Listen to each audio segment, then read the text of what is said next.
Yes दोस्तों, कैसे हो आप लोग? क्या हालचाल और बवाल आप लोगों का? दोस्तों we gonna starting with amendments of competition act 2013। Amendment पढ़ने के पहले भाई साहब ये अमेंडमेंट देखो, उसके पहले मैं आपको लिंक दे रहा हूँ। इस वीडियो के डिस्क्रिप्शन में लिंक है जिसमें मैंने कंपटीशन एक्ट को रिवाइज किया हुआ है बहुत डिटेल में, तो पहले वो देखना एंड उसके बाद अमेंडमेंट देखा, तो अमेंडमेंट जल्दी से समझ में आएंगे और अच्छे से समझ में आएंगे आपको। तो पहले क्या करोगे आप? अमेंडमेंट देखने के पहले क्या करोगे दोस्तों? अमेंडमेंट देखने के पहले करोगे क्या? तो जाओगे और जाके पहले ये रिवीजन लेक्चर देखोगे, डिस्क्रिप्शन में लिंक है, जल्दी से देख लेना उसको, बहुत डिटेल कराया हुआ है। एंड देन उसके बाद हम लोग अमेंडमेंट के ऊपर आना, तो पहले वहां चले जाओ फिर यहां पे आइए। सी, अगर आप देखोगे सप्लीमेंट के अंदर, अगर आप एक चीज चेक करोगे तो क्या दिया हुआ है? कंपटीशन लॉ जो हमें दिया हुआ है वो अब अमेंडेड हमें कंपटीशन लॉ दिया हुआ है, जो अमेंड हुआ है 2023 में, है ना। अमेंडमेंट कब हुआ है बेटा? 2023 में ये क्या हुआ है? अमेंडमेंट हुआ है। तो कंपटीशन एक्ट 2013, कंपटीशन एक्ट 2013 नहीं हो जाएगा, वो कंपटीशन एक्ट है 2002 ही, लेकिन amended in 2023। Amended in what बेटा? आपका 2023। तो इसका मतलब ये नहीं है कि पूरा कंपटीशन एक्ट ही बदल गया तुम्हारा। इट डजंट मीन कि पूरा कंपटीशन एक्ट बदल गया। अगर मैं बात करूं चेंजेस की, तो there are few important changes, कुछ इंपॉर्टेंट चेंजेस हुए हैं, वो हम लोगों को यहाँ पे करते हुए चलना है। बाकी काफ़ी सारी प्रोविजंस, काफ़ी बोलूँगा 70-80% प्रोविजंस जो है वो सेम है। कुछ लिमिट्स में जो चेंज हुई है वो मैं आपके साथ डिस्कस करूँगा। सबसे पहला चेंज आपका आया है एंटी कॉम्पिटिटिव एग्रीमेंट, हम लोगों ने देखा था, ठीक है। एंटी कॉम्पिटिटिव एग्रीमेंट में हम लोग बेसिकली दो चीजें देखते हैं। एक कौन सा देखते हैं बेटा? वर्टिकल, और दूसरा कौन सा देखते हैं? हॉरिजॉन्टल। एक कौन सा एग्रीमेंट था? वर्टिकल एग्रीमेंट, और दूसरा कौन सा था? Horizontal agreement. करेक्ट है कि नहीं है? सो हमने एंटी कॉम्पिटिटिव की अगर बात करूं दोस्तों, तो एंटी कॉम्पिटिटिव में हम लोगों ने दो चीजें देखी थी। पहला कौन सा बाबू आपका? वर्टिकल एग्रीमेंट, और दूसरा कौन सा बेटा आपका? Horizontal agreement. एक आपका वर्टिकल था और दूसरा कौन सा था आपका? हॉरिजॉन्टल एग्रीमेंट था, ठीक है। सो अगर हॉरिजॉन्टल की बात करें, हॉरिजॉन्टल में क्या था बेटा आपका? पहला था प्राइस फिक्सेशन। पहला क्या था? Price fixation. दूसरा क्या था बेटा आपका? Market sharing. दूसरा क्या था? Market sharing. तीसरा क्या था बेटा? Output control. और चौथा क्या था? Bid rigging. ये चारों चीजें जैसे की जैसी है, कोई भी चेंज नहीं है। और क्या बिड रिगिंग एंटी कॉम्पिटिटिव होती है? Definitely bid rigging anti competitive होती है, और कुछ एग्जांपल्स यहां पे दिए हैं जो हमने ऑलरेडी देखा है। तो सर चेंज किसमें? वर्टिकल एग्रीमेंट में एक चेंज आया है। पहला चेंज जो आया वो किसमें आया है? Vertical agreement. उसका अगर आपको याद आ रहा है तो मैंने मेमोरी टेक्निक दी थी, तीर, है ना। T for tie in arrangement. T for what? Tie in arrangement, same है। दूसरा E for exclusive supply agreement, बस इसका नाम बदल गया है। एक्सक्लूसिव सप्लाई एग्रीमेंट की जगह इन्होंने क्या लिख दिया है बेटा? Exclusive dealing agreement. एक्सक्लूसिव क्या था पहले? सप्लाई एग्रीमेंट की जगह अभी इन्होंने वर्ड क्या चेंज कर दिया है? सप्लाई की जगह क्या कर दिया है? डीलिंग। देखो, सप्लाई का मतलब माल बेचना, डीलिंग का मतलब माल बेचना भी और माल खरीदना भी। माल बेचना भी और माल डीलिंग में दोनों चीजें आती है। सप्लाई में सिर्फ माल बेचना था, यहां दोनों आता है। तो ये चेंज जो आया है एक्सक्लूसिव सप्लाई एग्रीमेंट। अगर आप आपके हैंड रिटन नोट्स भी देखोगे तो एक्सक्लूसिव पहला क्या था? सप्लाई एग्रीमेंट था। नाउ इट हैड चेंज्ड, और नया क्या आ गया बेटा? Exclusive dealing agreement. तो क्या बोला गया है? Any agreement restricting in any manner the purchaser और सेलर एज द केस में भी, दोनों साइड कवर कर दी है। या तो रिस्ट्रिक्शन कौन डाल रहा है? परचेसर, या तो कौन डाल रहा है? सेलर। वहां पे सिर्फ क्या था? सप्लाई की बात हुई थी कि भैया तू मेरे ही गुड्स में डील करेगा, दूसरे गुड्स में डील नहीं करेगा। वो क्या था? Exclusive supply. अब इसमें दोनों जगह आ गया। अगर कोई परचेसर कोई कंडीशन डालता है या सेलर कोई कंडीशन डालता है, तो ये पहले प्यार एक तरफा था, सेलर के प्रति था, अब बायर और सेलर दोनों का आ गया है। तो क्या है? एनी एग्रीमेंट रिस्ट्रिक्टिंग, कोई भी ऐसा एग्रीमेंट जो रिस्ट्रिक्ट कर रहा है या तो बायर को या तो सेलर को, या तो बायर को या तो सेलर को, किससे? In the course of trade from acquiring और सेलिंग, खरीदने से और बेचने में। रिस्ट्रिक्शन किस में आ रही है? खरीदने में और बेचने में। और अदरवाइज डीलिंग इन गुड्स और services other than those of seller और द परचेसर और any other person as the case में भी। मतलब मैं बोल रहा हूं कि भाई तू सिर्फ मेरे से ही पढ़ेगा। दिस इज व्हाट मैंने तेरे को बोला, तू सिर्फ मेरे से पढ़ेगा, ठीक है। On the other hand buyer ने कंडीशन डाली, सर आप सिर्फ मेरे को पढ़ाओगे, तो यहां कंडीशन किसने डाली? बायर ने। जैसे एक एग्जांपल लेते, दोनों एग्रीमेंट कवर हो गई है। I am a manufacturer of, let's say for example मैं डिओड्रेंट बनाता हूं। क्या बनाता हूं? डिओड्रेंट बनाता हूं। I am a manufacturer, I am a manufacturer, person is what, जो मेरे से माल खरीदता है।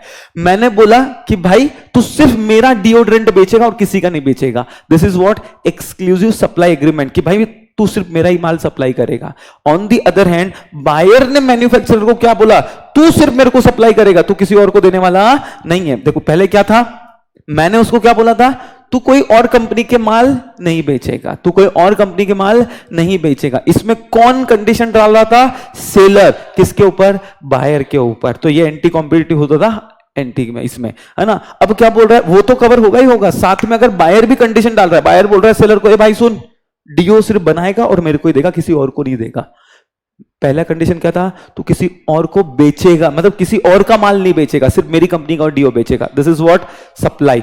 और बायर क्या बोल रहा है? तू सिर्फ मेरे को माल सप्लाई करेगा, तू कोई और सप्लायर को माल देगा नहीं। This is what. तो यहां पे दोनों तरफा का प्यार कवर कर दिया गया है कि कोई भी रिस्ट्रिक्शन डाल रहे हो अबाउट द परचेसर और सेलर कि भाई तू मुझसे खरीदेगा या मुझे ही बेचेगा, मुझसे खरीदेगा या मुझे ही बेचेगा। तो दिस इज व्हाट बेटा आपका क्या बोला गया? Exclusive dealing agreement. तो अमेंडमेंट आपको समझ में आया? पहले क्या था? एक्सक्लूसिव सप्लाई एग्रीमेंट, कि तू सिर्फ मेरा ही माल सप्लाई करेगा, तू सिर्फ मेरा ही माल सप्लाई करेगा। तो वो तो कवर हो ही रहा है, एक्सक्लूसिव सप्लाई तो कवर हो ही रहा है। अब डीलिंग वर्ड ऐड करके इन्होंने ये भी बोल दिया कि तू सिर्फ मुझे, देखो पहला कंडीशन क्या? तू सिर्फ मेरा ही माल बेचेगा, तू सिर्फ मेरा ही माल बेचेगा। अब एक और चीज क्या ऐड हो गई है इसके अंदर, दूसरा तरफा, कि तू सिर्फ मुझे ही देगा माल, किसी और को सप्लाई नहीं करेगा। इस बार कंडीशन कौन डाल रहा है? परचेसर। किसके ऊपर? सेलर के ऊपर। सप्लाई में क्या होता था? सिर्फ सेलर किसके ऊपर डाल रहा था? बायर के ऊपर। अब बायर अगर सेलर के ऊपर कंडीशन डालता है या सेलर बायर के ऊपर कंडीशन डालता है, तो दोनों कंडीशन क्या होगा बेटा? एंटी कॉम्पिटिटिव एग्रीमेंट मानी जाएगी। Under which agreement? Vertical agreement. तो पहला अमेंडमेंट आपको समझ में आया होगा। Got the point? चलिए, this is the first agreement. बाकी तो सेम है इसके अंदर। पहला एग्रीमेंट में ठीक है। अब दूसरा एग्रीमेंट, दूसरा अमेंडमेंट बता देता हूं आपको।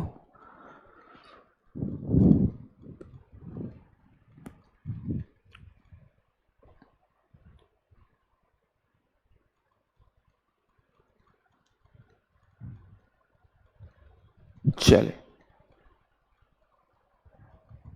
दूसरा बताते हैं।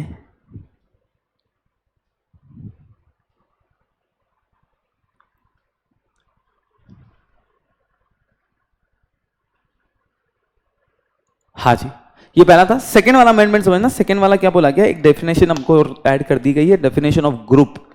डेफिनेशन ऑफ व्हाट बेटा? ग्रुप। डेफिनेशन ऑफ ग्रुप का मतलब कि ये ग्रुप में है। इसका मतलब क्या? तो कोई भी एक एंटरप्राइजेस अगर दूसरे एंटरप्राइजेस में 26% होल्ड करता है, कितना? 26%। कोई भी एक एंटरप्राइजेस दूसरे एंटरप्राइजेस में कितना होल्ड करता है?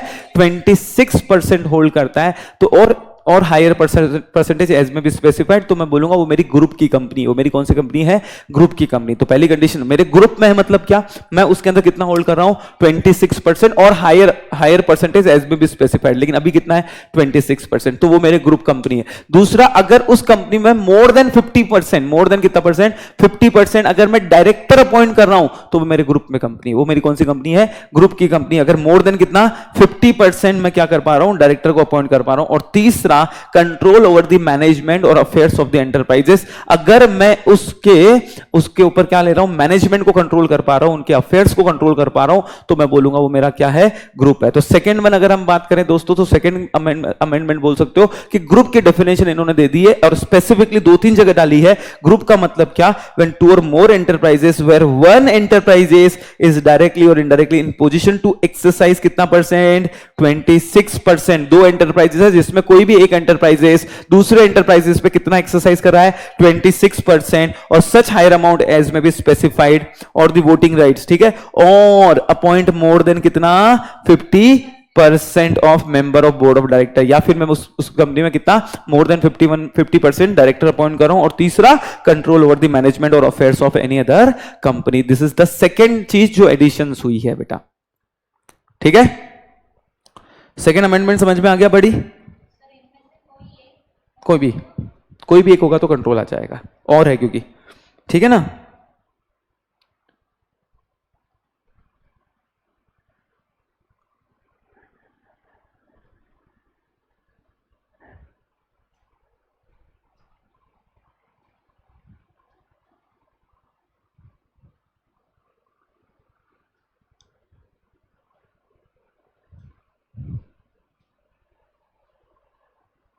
चले,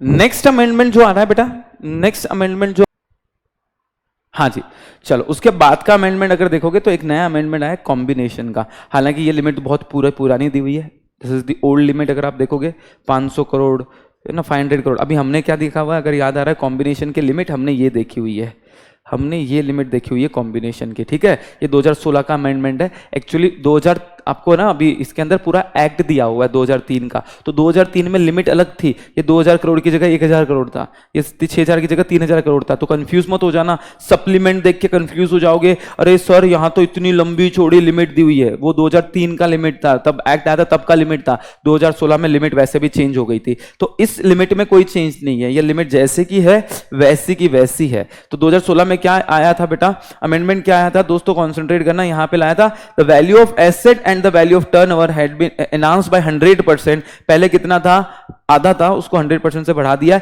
the purpose of section the revise threshold for notification. Revise क्या है बेटा, सिंपल रिवीजन क्या दिया हुआ है, वही जो अपन ने देखा है, कितना 2000 करोड़। लेफ्ट में जाओगे तो मल्टीप्लाई बाय 3 और नीचे जाओगे तो मल्टीप्लाई बाय 4। ये लिमिट को टच करोगे तो आपको नोटिस देनी पड़ती है, किसको नोटिस देनी पड़ती है, आपको सीसीआई को। तो एसेट का लिमिट क्या है, देखो एकदम आराम से समझना। एसेट राइट साइड में जाओगे टर्नओवर, एसेट्स राइट साइड में जाओगे टर्नओवर। इंडिया नीचे जाओगे वर्ल्ड वाइड, इंडिया नीचे जाओगे कितना आ जाएगा बेटा आपका वर्ल्ड वाइड, ठीक है। सो दोस्तों सबसे पहले लिमिट देखो क्या था, नेक्स्ट वन, हाँ ये वही लिमिट है जो मैंने बताई थी आपको, 2000 करोड़, 6000 करोड़, 8000 करोड़, देन इसके बाद में 24000 करोड़, सेम लिमिट है, there is no change in limit. So 2000 crore का आपका क्या है, मोर देन 2000 करोड़ का एसेट है, या फिर मोर देन 6000 करोड़ का क्या आपका टर्नओवर है। ये एंटरप्राइज लेवल की बात कर रहा हूं, जो एक एंटरप्राइज की बात कर रहा हूं। ग्रुप का कितना हो गया, इंडिया में मोर देन कितना है 8000 करोड़ और मोर देन कितना है 24000 करोड़। फिर वर्ल्ड वाइड अगर मैं बात करूं, वर्ल्ड वाइड आपकी एसेट कितनी है, यूएस डॉलर 1 बिलियन, उसमें से यूएस डॉलर कितना 1 बिलियन, उसमें से इंडिया में कितना है मोर देन 1000 करोड़। आपका टोटल टर्नओवर कितना है, टोटल मिला के 3 बिलियन, उसमें से इंडिया में कितना है 3000 करोड़, उसमें से इंडिया में कितना है बेटा 3000 करोड़। नेक्स्ट वन देखा था वर्ल्ड वाइड विद ग्रुप का, ये किसका देखा था, ग्रुप का। अगर इस लिमिट को आप अच्छे से पढ़ना चाहो तो आप अपने हैंड रिटन नोट्स में चले जाना, वो बहुत अच्छे से मैंने करवा के दी है। एक बार मैं आपको हैंड रिटन नोट्स का फोटो दिखा देता हूं, रुक जाओ ना, एक बार मैं आपको हैंड रिटन नोट्स का फोटो बता देता हूं, ठीक है ना। This is the limit, same है। तो सर क्यों पढ़ा रहे हो अमेंडमेंट में, क्योंकि इसके रिलेटेड एक अमेंडमेंट है इसलिए पढ़ा रहा हूं। देखो क्या है लिमिट, क्या है, इंडिया और नीचे वर्ल्ड वाइड। इंडिया में दो, एंटरप्राइज लेवल, ग्रुप लेवल। अगर आप इसको टच करोगे ना तो आपको सीसीआई को नोटिस देनी पड़ती है। एसेट कितने की है आपकी 2000 करोड़, टर्नओवर 6000 करोड़। ग्रुप में दो का देखो सिंपल, राइट साइड में जाना है 3 से मल्टीप्लाई करो, नीचे जाना है 4 से मल्टीप्लाई करो। सो 2000 6000। ग्रुप में कितना आएगा 8000, 2 multiply by 4 8000 crore, multiply by 3 करोगे तो कितना आ जाएगा 24000 करोड़। फिर वर्ल्ड वाइड, फिर क्या देख रहे हैं हम लोग, वर्ल्ड वाइड एंटरप्राइज लेवल पे आपका कितना है टोटल 1 बिलियन, ग्रुप लेवल पे कितना है 4 बिलियन। अच्छा टोटल अगर टर्नओवर देखें तो 1 मल्टीप्लाई बाय 3 करोगे तो कितना 3 बिलियन, और 4 मल्टीप्लाई बाय 3 करोगे तो 12 बिलियन। उसमें से इंडिया में कितना है मोर देन 1000 करोड़, यहां पे 1000 करोड़ ही है, 3000 करोड़ 3000 करोड़। द लिमिट, इसके अंदर कोई भी चेंजेस नहीं है, एज इट इज है। मैं बता दे रहा हूं, सप्लीमेंट देख के कंफ्यूज मत होना, सर कुछ 500 करोड़ क्या क्या लिमिट लिखी हुई है बड़ी लंबी चौड़ी। सप्लीमेंट देख के कंफ्यूज मत हो जाना, वो पुराना था, नया ही हमने पढ़ा है, 2016 से ही चेंज आया हुआ है। और ये चेंज एज इट इज है, 2000 crore, 6000 crore, 8000 crore, 24000 crore, 1 billion, 3 billion, 4 billion, 12 billion, 1000 crore, 1000 crore, 3000 crore, 3000 crore, as it is मैंने जो बताया सेम है, बट इसमें अमेंडमेंट है। अब इसमें अमेंडमेंट क्या है तो आगे क्या ऐड किया गया है ये देखना। अमेंडमेंट ये है, यस, डी वाला पॉइंट नया ऐड कर दिया है। डी वाला पॉइंट नया ऐड कर दिया है, value of any enterprises in connection with the acquisition of any control shares, voting rights or assets of an enterprises, merger or amalgamation exceed 2000 crore, provided that the enterprises which is being acquired, taken control of or merged or amalgamated has substantial business operation in India। एक simple बात समझना, दो company है, जिस company को हम क्या कर रहे हैं अक्वायर कर रहे हैं, या जिस कंपनी को हम कंट्रोल ले रहे हैं, या जिस कंपनी के साथ जो कंपनी हम में मर्ज हो रही है या हम में अमलगमेट हो रही है, उस कंपनी का इंडिया में ऑपरेशन है। ध्यान से सुनना, एकदम आराम से, एकदम शिद्दत से सुनना। This is the important amendment. D वाला point is very important, amendment के पॉइंट ऑफ व्यू से बहुत इंपॉर्टेंट है। तो क्या बोला गया है, देखो, what do you mean by, पहले तो ये समझो, कोई भी ऐसी एंटिटी है जो इंडिया में है, उस एंटिटी को मैं अक्वायर कर रहा हूं, मतलब क्या कर रहा हूं, खरीद रहा हूं। ठीक है, अब मैं इंडिया के बाहर का हो सकता हूं, ठीक है, मैं कहां का हो सकता हूं, इंडिया के बाहर का हो सकता हूं या इंडिया का हो सकता हूं, एज द केस में भी समझना। कोई भी ट्रांजेक्शन्स, क्या बोला गया है, कोई भी ट्रांजेक्शन, मैं इसको क्या कर रहा हूं, खरीद रहा हूं। पहली बात तो मैं इसको क्या कर रहा हूं, खरीद रहा हूं, या मैं उसको कंट्रोल ले रहा हूं, या वो मेरे साथ मर्जर हो रही है, अमलगमेशन हो रही है, और वो ट्रांजेक्शन कितने का एक्सीड कर रहा है, 2000 करोड़ से ज्यादा का। कितने का एक्सीड कर रहा है, और उस the enterprises which is being acquired has taken control or merge has substantial business operation in India. So देखना क्या बोला गया है, acquisition of one or more enterprises by one or more person or merger and amalgamation of enterprises shall be combination of such enterprises if से directly D point पढ़ना, if से directly D point पढ़ना, if value of any transaction in connection with the acquisition। देखो, पहली condition, जिसको हम खरीद रहे हैं, जिसको हम, बोलो मेरे साथ, जिसको हम खरीद रहे हैं या जिसके ऊपर हम कंट्रोल ले रहे हैं, या जो हमारे में मर्ज हो रही है, उसका इंडिया में बिजनेस है। उसका कहां बिजनेस है, इंडिया में क्या है, उसका सब्सटेंशियल बिजनेस ऑपरेशन है। इंडिया में क्या है, सब्सटेंशियल बिजनेस ऑपरेशन है। बोलो, इंडिया में क्या है, सब्सटेंशियल बिजनेस ऑपरेशन है। समझना, नया चीज, नया लिमिट क्या ला दिया है। अगर मैं अक्वायर कर रहा हूं, क्या कर रहा हूं, मैं अक्वायर कर रहा हूं, खरीद रहा हूं, कंट्रोल ले रहा हूं, या वो मेरे में मर्ज हो रही है, ठीक है, जिसका इंडिया में क्या है, सब्सटेंशियल ऑपरेशन है, इंडिया में बिजनेस कर रही है। और ये अगर मैं खरीदूंगा तो मैं पैसे दूंगा, अगर मैं कंट्रोल करूंगा तो भी पैसे दूंगा, अगर मर्जर अमलगमेशन होगा तो मैं उनको शेयर्स दूंगा।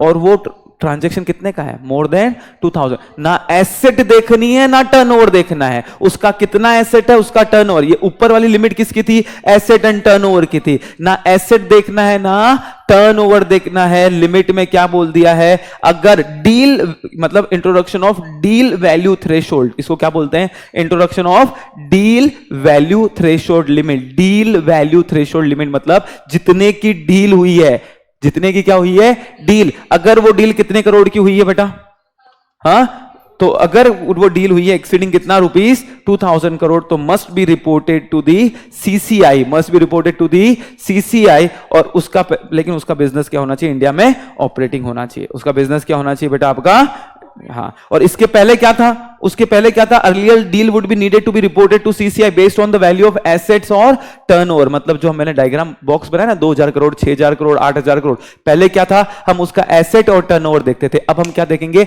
Deal value threshold. नया जो अमेंडमेंट आया है, this is what, deal value threshold. ठीक है, तो जो डील हुई है, वापस से समझना, एकदम इंपॉर्टेंट है, वेरी इंपॉर्टेंट है। क्या डील हुई है समझना, अगर मैंने उसको खरीदा है, कौन सी कंपनी को खरीद रहा हूं, जिसका इंडिया में सब्सटेंशियल ऑपरेटिंग है। क्या है, सब्सटेंशियल बिजनेस ऑपरेशन है, ये समझिए। इंडिया में उसका बिजनेस ऑपरेशन है, सब्सटेंशियल बिजनेस ऑपरेशन है। ये समझ में आया, ठीक है, ये समझ में आया, ओके। मैं खरीद रहा हूं उसको, या तो मैं अक्वायर कर रहा हूं, या तो मैं उसके ऊपर कंट्रोल ले रहा हूं, या तो मेरे में मर्जर एंड अमलगमेशन हो रही है। अच्छा, अगर मैं उसको खरीदूंगा तो पैसे दूंगा, कंट्रोल करूंगा तो पैसे दूंगा। अगर मर्जर, वो मेरे में मर्ज होगी तो मैं उसको शेयर्स दूंगा। और उस डील का वैल्यू कितना है, more than 2000 crore. Need to inform to CCI. भाड़ में गया एसेट, भाड़ में गया टर्नओवर, कुछ नहीं देखना है, डील वैल्यू थ्रेशोल्ड लेके आ गए। क्या लेके आ गए, डील वैल्यू थ्रेशोल्ड। अगर वो डील कितने की है, मोर देन 2000 करोड़ की, कितने की है, more than 2000 crore, you need to obtain, पहले क्या करना पड़ेगा आपको, सीसीआई को इन्फॉर्म करना पड़ेगा। क्या समझ में आ गया ये अमेंडमेंट, सभी को क्लियर है एकदम, बहुत बढ़िया बेटा। अब एक और अमेंडमेंट जो आया हुआ है आपका, उसमें समझिए। अमेंडमेंट ये है, आपको पता है हमने एक देखा था डीम्ड अप्रूवल। क्या देखा था, डीम्ड अप्रूवल। डीम्ड अप्रूवल का मतलब क्या होता है बड़ी, what do mean by deemed approval.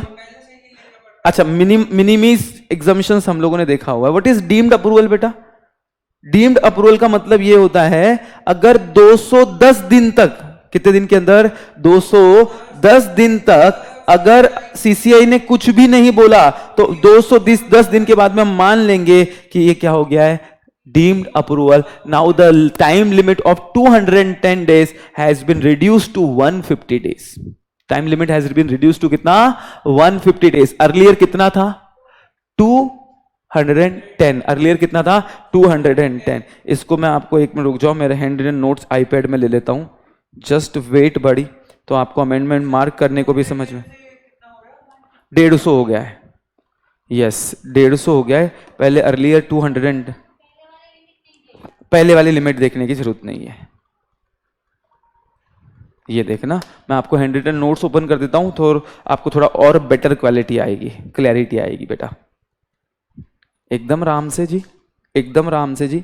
Yes yes बड़ी, यस बड़ी, यस बड़ी, यस बड़ी, यस बड़ी. ओके बड़ी, तो पहला समझ में आया आपको.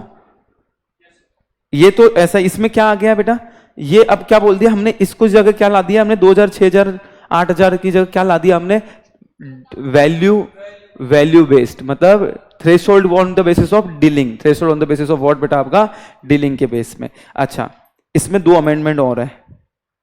ये देखो, यहां पे देखो, डीम्ड अप्रूवल लिखा है क्या, कब मिलता है deemed approval, if CCI fail to give approval और rejection order within 200 days then it will be treated as deemed approval. Now the time period has been changed to 150 days. इसको इसको इसको इसको कितना करोगे, कर लो बेटे इसको, 150 days. समझा.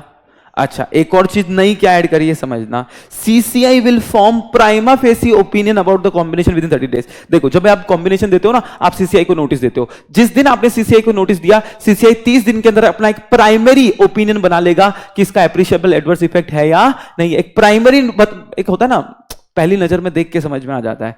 किसी लड़की को आप मिलने गए, एक 15 मिनट 20 मिनट बात करोगे तो समझ में आ जाएगा उसका नेचर क्या है. तो वैसे पहली नजर में, प्राइमा फेसी मतलब क्या, पहली नजर में. तो सीसीआई ने 30 दिन के अंदर क्या बनाना है, अपना एक प्राइमी फेसी क्या बनाना है, ओपिनियन. प्राइमी फेसी ओपिनियन मतलब कि भाई कॉम्बिनेशन का एप्रिशिएबल एडवर्स इफेक्ट है या कॉम्बिनेशन का एप्रिशिएबल एडवर्स इफेक्ट नहीं है. वो ओपिनियन कितने दिन के अंदर बनाना है, 30 दिन. और 30 दिन के अंदर नहीं बना पाए तो भी हम मान लेंगे it is what, deemed approval. तो एक और नई चीज आई है. क्या नई चीज आई है बताइए दोस्तों. एक और नई चीज आई है कि आपने क्या करना है, कितने दिन के अंदर प्राइमा फेसी ओपिनियन बनाना है, 30 डेज के अंदर अपना ओपिनियन बनाना है. और 30 दिन के अंदर आप ओपिनियन नहीं बना पाए तो it will be treated as what बेटा, आपका डीम्ड अप्रूवल. इसको क्या मान लिया जाएगा, डीम्ड अप्रूवल. तो 2 इसमें अमेंडमेंट आया हुआ है. तो यहां पे आप लिख सकते हो, इधर ही आगे कर सकते हो, fail to form prima facie opinion within 30 days it will be treated as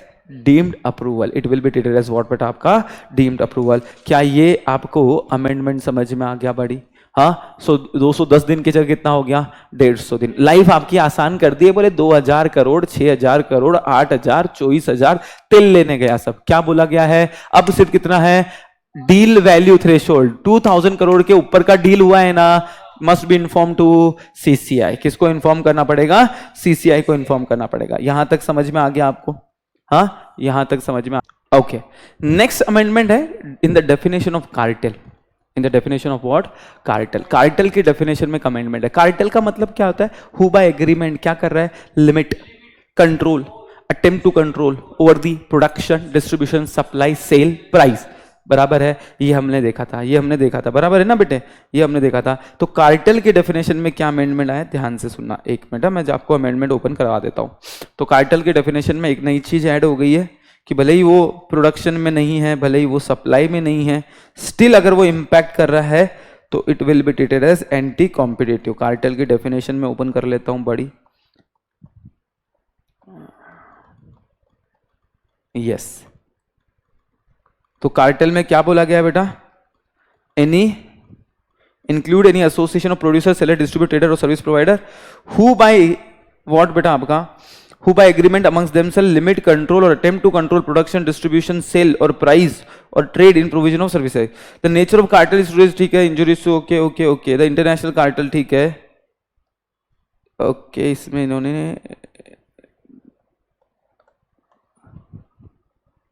एक रुकना बेटा,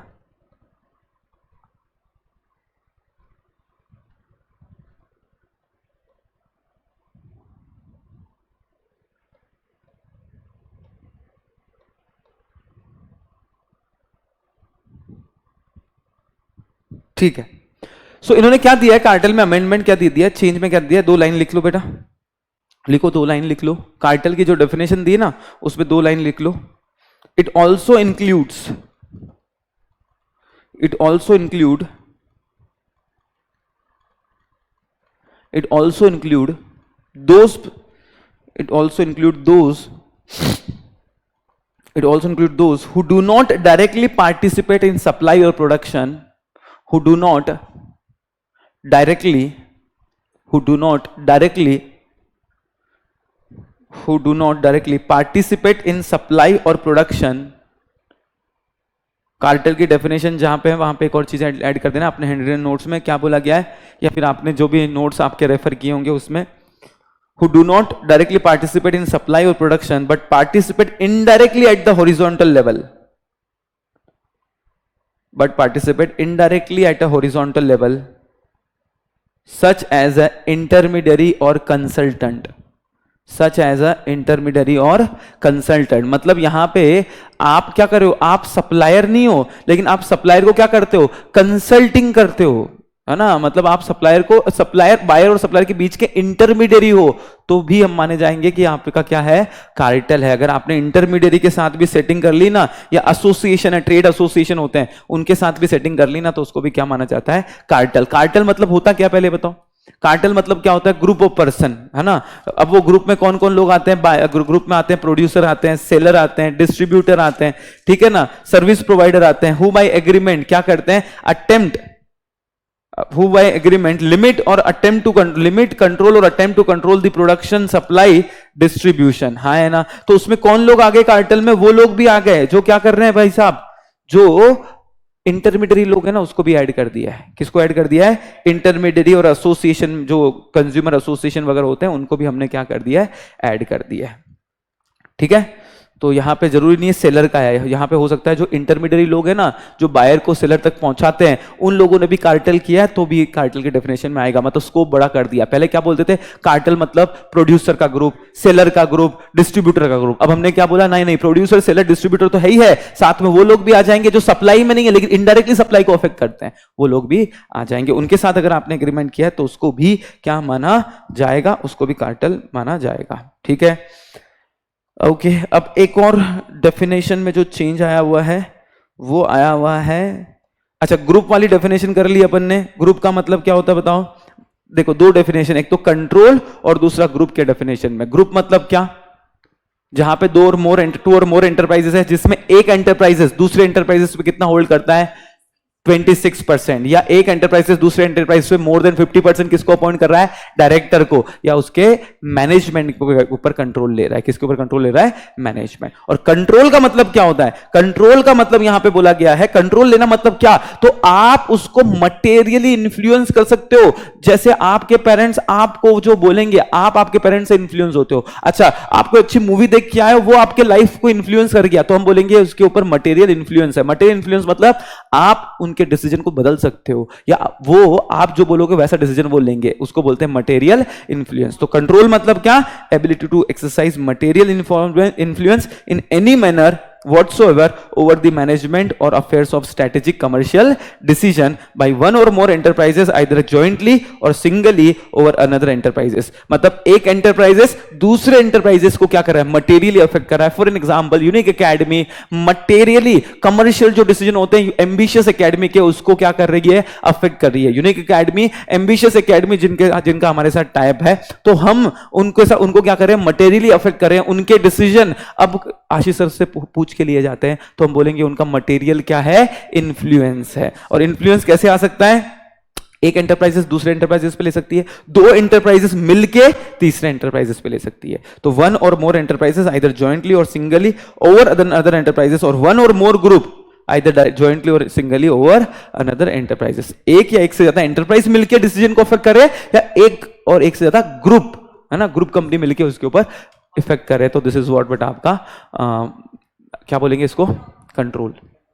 यहाँ पे थोड़ा रिकॉर्डिंग बंद हो गया था बेटा कनेक्टिविटी की वजह से, तो अभी यस एक और पावर क्या दे दिया, एक और अमेंडमेंट क्या आया हुआ है कि आपका सीसीआई, कौन CCI, competition commission of India, किसको अपॉइंट कर सकता है, डायरेक्टर जनरल। पहले सेंट्रल गवर्नमेंट का अप्रूवल लगता था, अब सेंट्रल गवर्नमेंट के अप्रूवल की जरूरत नहीं है, तो बिना सेंट्रल गवर्नमेंट के अप्रूवल क्या कर सकता है, हम लोग किसको अपॉइंट कर सकते हैं, डायरेक्टर जनरल। और दूसरा एक और पावर यहां पे दिया हुआ है दोस्तों कि दोस्तों यहां पे आप लोग क्या कर सकते हो, डायरेक्टर जनरल जो है, कौन व्यक्ति आपका, डायरेक्टर जनरल जो है, उसको इन्वेस्टिगेशन का पावर दे दिया गया है। किसको पावर दे दिया गया है, इन्वेस्टिगेशन को क्या दे दिया गया है, पावर दे दिया गया है। So amendment act 2023 also provide a more investing power to director general for conducting inquiry including examination of any officers agents of the party being investigated with the prior approval of competition commission of India. So the amendment act 2023 also provide for power to competition commission India to call upon the expert to provide expert opinion. तो यहाँ पे हम लोग किसको बुला सकते हैं बेटा,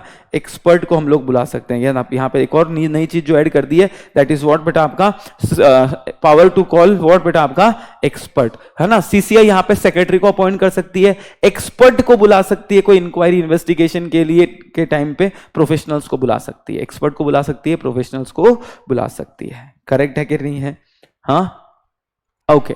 नेक्स्ट अमेंडमेंट जो है बेटा, नेक्स्ट अमेंडमेंट जो आया हुआ है, it's about the settlement. Next amendment is about the what, settlement and commitment. Settlement क्या होता है, सेटलमेंट इज दी ले दे के भैया काम खत्म करो। सेटलमेंट मतलब क्या, लंबी चौड़ी प्रोसीजर में जाने की जरूरत नहीं है। देखो कंपटीशन एक्ट में क्या होगा, लंबी चौड़ी प्रोसीजर होगी। अगर मुझे लग रहा है कि यार रिलायंस ने कोई काम करा which is anti competitive, Reliance के अगेंस्ट में कंप्लेंट आई है, तो सीसीआई उसको क्या देता है, नोटिस देता है, साथ में डीजी को बोलता है इसका क्या कर, इंक्वायरी कर। डीजी क्या देता है, रिपोर्ट देता है। डीजी क्या देता है, रिपोर्ट। तो डीजी का रिपोर्ट आ रहा है, मेरे suppose I am the CCI, मैंने रिलायंस को नोटिस भेजी कि आपके काम एंटी कॉम्पिटिटिव है, और मैंने डीजी को बोला कि इसका इंक्वायरी कर, और इंक्वायरी करके क्या दे मेरे को, रिपोर्ट दे। तो डीजी का मेरे पास क्या आएगा, रिपोर्ट आएगा। तो रिपोर्ट आने के बाद चाहे तो रिलायंस जो है ना, वो मेरे को बोल सकता है कि sir will do the settlement. क्या कर सकते हैं हम लोग, सेटलमेंट कर सकते हैं। सेटलमेंट मतलब क्या, लंबी चौड़ी प्रोसीजर में जाने की आवश्यकता नहीं है, शॉर्ट एंड स्वीट रखते हैं। हमें पता है हमसे गलती हुई है, तो हम लोग क्या करते हैं, इसको सेटलमेंट का क्या कर लेते हैं, अपना लेते हैं। तो लिख लेना, इसको लिख लो बेटा, हेडिंग देना introduction of settlement and commitment.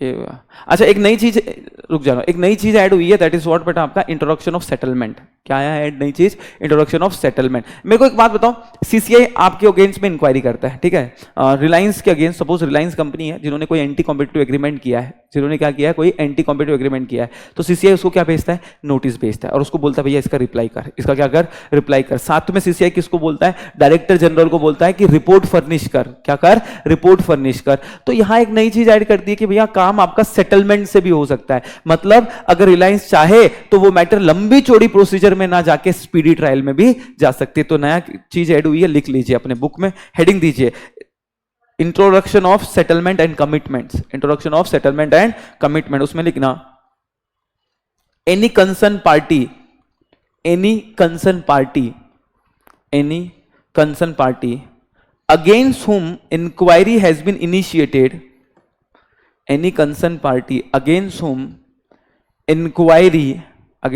inquiry has been initiated, inquiry has been initiated for contravention of Competition Act 2002, for contravention of Competition Act 2002,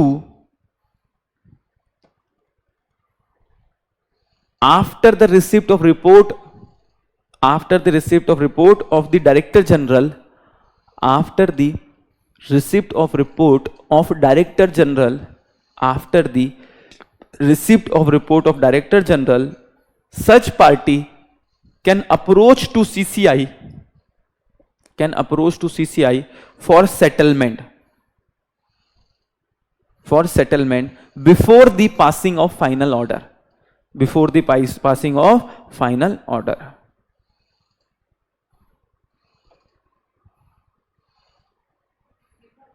before the passing of final order. Obviously बात है, settlement final order आ गया उसके बाद में बोलते हो settlement कर लो, तो नहीं होगा ना, फाइनल ऑर्डर ही आ चुका है, तो सेटलमेंट पॉसिबल नहीं है।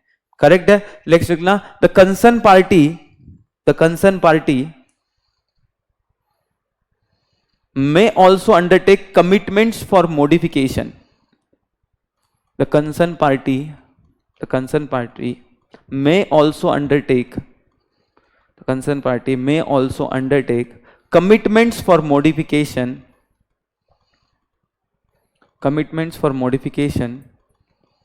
after the inquiry has been initiated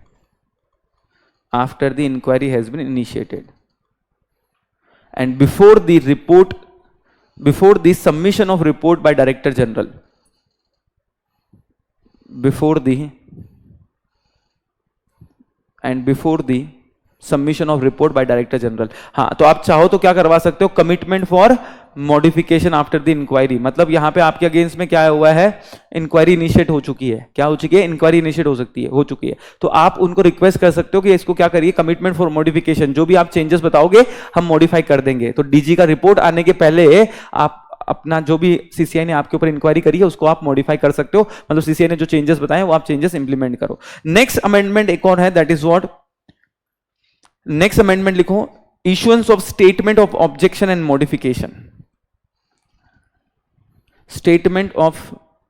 issuance of statement of objections and modification. एक और अमेंडमेंट है, दैट इज व्हाट बेटा आपका, issuance of statement of objection and modification. मुझे एक बात बताओ, सीसीआई को लगता है कि कोई भी कॉम्बिनेशन का एडवर्स इफेक्ट होने वाला है, कोई भी कॉम्बिनेशन का क्या होने वाला है, एडवर्स इफेक्ट. तो उस कॉम्बिनेशन को सीसीआई क्या इशू कर सकता है, ऑब्जेक्शन नोटिस दे सकता है कि भैया हमें इससे क्या है, ऑब्जेक्शन है. और उस पार्टी ने विद इन 45 डेज उसका क्या देना है, एक्सप्लेनेशन देना है. अगर एक्सप्लेनेशन सही होगा तो सीसीआई बोलेगा गो अहेड, अगर एक्सप्लेनेशन सही नहीं होगा तो सीसीआई रोक देगा कि भैया हमें ऑब्जेक्शन है, आप आगे नहीं बढ़ सकते. तो लिखिएगा, if it is the opinion that combination, if it is of the opinion that combination has or likely to have an appreciable effect on competition, if it is of opinion that combination has or likely to have क्या है बेटा, has or likely to have what बेटा आपका, an appreciable adverse effect on competition, CCI may issue a statement of objection. CCI may issue the statement of objection. CCI उसको क्या दे देगी बेटा, statement of objection, कि भैया हमको ऑब्जेक्शन है, ये आपका जो कॉम्बिनेशन है ना इसका एडवर्स इफेक्ट है, ऐसा हमको क्या है, ऑब्जेक्शन है. सेकेंड पॉइंट लिखना, the concern party shell give explanation with in 45 days.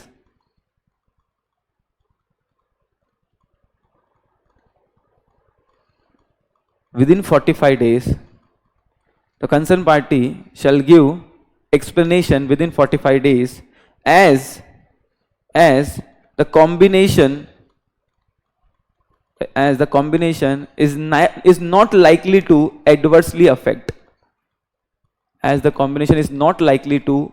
adversely affect the competition. तो आपको कितने दिन के अंदर देना पड़ेगा, 45 डेज के अंदर क्या देना पड़ेगा बेटा, विद इन 45 डेज आपको क्या देना पड़ेगा, रिप्लाई देना पड़ेगा. विद इन 45 डेज के अंदर आपको क्या करना पड़ेगा, रिप्लाई देना पड़ेगा. ठीक है, नेक्स्ट वन लिखना बेटा, उसके बाद लिखना next point, the concern party may approach to CCI, the concern party may approach to CCI with suitable modification, may approach to CCI with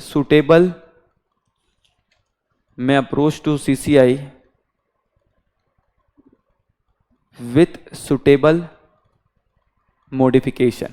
हाँ, अगर उनको भी लग रहा है कि हाँ यार हम जो सीसीआई बोलता है वो सही है, तो विद इन 45 डेज वो क्या बोल सकते हैं सीसीआई को कि हम मॉडिफिकेशन करने को रेडी हैं, अच्छा, लिमिटेशन पीरियड कितना है, 3 साल है ना, लिख लो. नेक्स्ट वन, लिमिटेशन पीरियड यहाँ पे कितना दिया हुआ है, 3 साल. लिमिटेशन पीरियड मतलब 3 साल के अंदर ही आपको केस करना है, 3 साल के बाद नहीं चलेगा.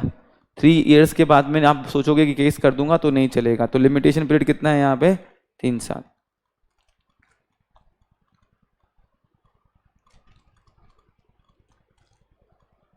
अच्छा, अपील कर सकते हैं कि हम लोग एनसीएलटी को? हाँ, अपील कर सकते हैं कि हम लोग एनसीएलटी को। कोई भी ऑर्डर आता है तो हम कहाँ जा सकते हैं? एनसीएलटी के पास जा सकते हैं। अगर कोई भी ऑर्डर आया तो हम कहाँ जा सकते हैं? एनसीएलटी के पास। लेकिन जब एनसीएलटी के पास आप जाओगे ना तो कितना पैसा आपको देना पड़ेगा बेटा? अपील अगेंस्ट एनसीएलटी जब भी जाओगे तो कितने दिन के अंदर जा सकते हो? 60 डेज के अंदर। लेकिन उसमें एक और चीज ऐड ये कर दी है कि जब भी आप एनसीएलटी के पास जाओगे, जब भी आप किसके पास जाओगे? एनसीएलटी के पास जाओगे, आपको 75% पैसा पहले डिपॉजिट करना पड़ेगा एज ए सिक्योरिटी। अपील करने के पहले कितना पैसा डिपॉजिट करना पड़ेगा? 75%। तो अपील का जो प्रोसीजर है ना, appeal against the NCLT, appeal against CCI, ये देखो लिखा है क्या? Aggrieved party may file appeal to NCLAT. NCLAT मतलब एलएटी, एनसीएलटी नहीं, एनसीएलएटी में अपील कर सकते हो। 60 दिन के अंदर अपील करोगे, एक्सटेंशन 60 दिन का मिल जाएगा, डिस्पोज ऑफ होगा 6 महीने के अंदर। उसमें एक और पॉइंट ऐड कर लो, deposit at least 75% of, deposit at least 75% of, deposit at least 75% of amount imposed by CCI, amount imposed by CCI। तो कितना पैसा होगा भैया?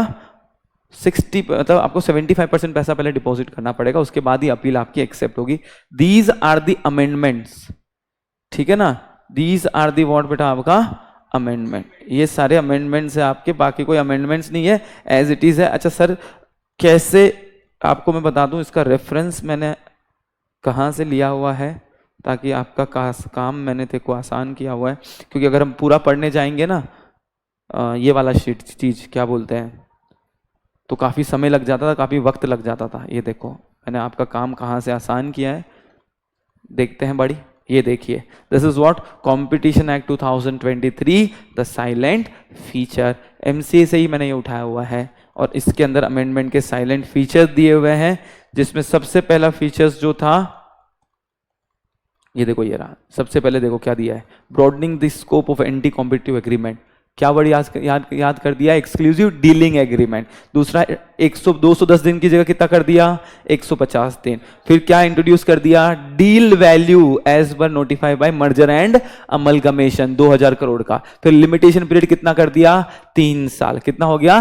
3 साल। फिर penalty indexes to global turnover. अच्छा, अभी जो भी पेनल्टी लगेगी इट इज बेस्ड ऑन, जब बोला ना पेनल्टी टर्नओवर पे लगेगी तो वो ग्लोबल टर्नओवर लेना है, मतलब टोटल टर्नओवर लेना है। फिर उसके बाद introduction of settlement and commitment framework for faster market correction, speedy settlement वाला प्रोविजन ऐड कर दिया है। देन उसके बाद hub and spoke type arrangement brought under the preservative rule of adverse effect of competition. तो ये भी मैंने आपको लिखवाया है, ये भी मैंने नहीं है बेटा चाबी मेरे पास, चाबी नहीं है, नहीं सौमिल सर के पास है, आज नहीं लाया मैं।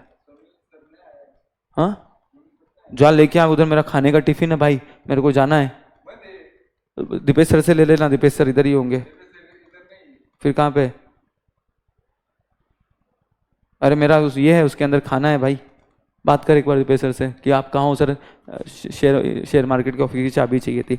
तो यहाँ से मैंने आपके क्या उठा दिए, सारे अमेंडमेंट उठा दिए बेटा, ठीक है ना? Issuance appointment of director general bye commission with prior approval of central government. तो डायरेक्टर जनरल को आप अपॉइंट कर सकते हो। नहीं वो कहाँ पे है? स्टेटस पे है ना? कहाँ पे पूछना उनको, घर पे है क्या? वैभव सर को फोन करता हूँ, रुक जा, वैभव सर आ रहे होंगे। मेरा खाना है और मुझे निकलना है, मेरा ट्रेन है भाई। हाँ ये पकड़, बात करो उनसे, वैभव सर से। So these are the amendment. So director will be appointed after prior approval of central government. तो ये चेंजेस आए, अदर चेंजेस क्या कर सकते हो आप? डायरेक्टर को अपॉइंट कर सकते हो, ठीक है ना? डीजी को अपॉइंट कर सकते हो आफ्टर ऑब्टेनिंग व्हाट बेटा? आपका सेंट्रल गवर्नमेंट अप्रूवल। तो these are all the amendment दोस्तों। तो अमेंडमेंट देखने के पहले वो आपने देखा होगा, तो अमेंडमेंट बहुत अच्छे से समझ में आया होगा, ठीक है ना? ये देखो, ये डील वैल्यू थ्रेशोल्ड क्या डाल दिया है? In addition to criteria of assets and turnover. Assets and turnover का तो था ही 2000-6000 करोड़। क्या डाल दिया यहाँ पे? Determine notifiability of transaction, the value of any transaction in connection with acquisition of any control voting rights on asset on enterprises merger and amalgamation exceeds कितना? 2000 crore has been provided that the enterprises is being acquired or taken control of a merged or amalgamated has a substantial business operation in India. तो आप भी क्या कर सकते हो, अगर आपको इसको डाउनलोड करना है तो डाउनलोड कर सकते हो. अच्छा, डीम्ड अप्रूवल देखो, 210 दिन की जितने कितना हो गया, 150 दिन. फिर यहाँ पे 30 दिन वाला पॉइंट आ गया. ठीक है, सो डीम टू भी अप्रूव हो जाएगा. अगर प्राइमा फेसिया ओपिनियन ही नहीं आया 30 दिन के अंदर तो अप्रूव हो जाएगा. ठीक है, thank you so much, love you, bye bye, see ya. एक बार अमेंडमेंट पहले लेक्चर्स देख लेना, उसके बाद अमेंडमेंट देखना. टेक केयर बड़ी.